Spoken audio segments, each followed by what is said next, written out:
হিন্দু ধর্মে শিবের গলায় সাপ শুধু অলংকার নয়, এটি গভীর তাত্ত্বিক অর্থ বহন করে। প্রথমত, সাপ হল অহংকার ও ভয়ের প্রতীক।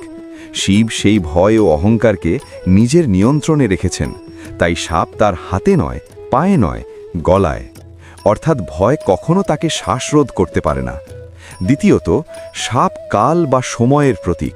সাপ যেমন খোলস বদলায়, তেমনি সময় বদলায় সব কিছু। শিব হলেন মহাকাল, সময়েরও ঊর্ধ্বে, তাই কাল বা সময় তার অধীন। তৃতীয়ত, বাসুকী নাগের কাহিনী। সমুদ্র মন্থনের সময় বাসুকী নাগকে দড়ি হিসেবে ব্যবহার করা হয়। পরে বাসুকী শিবের শরণ নিলে শিব তাকে গলায় স্থান দেন। এটি শরণাগত রক্ষার প্রতীক। আর যোগতত্ত্ব অনুযায়ী সাপ কুণ্ডলিনী শক্তির প্রতীক, যা জাগ্রত হলে মানুষ আত্মজ্ঞান লাভ করে। শিব সেই পরম যোগী। এই কারণেই শিবের গলায় সাপ মানে ভয়, কাল ও শক্তির ওপর পরম নিয়ন্ত্রণ। হর হর মহাদেব।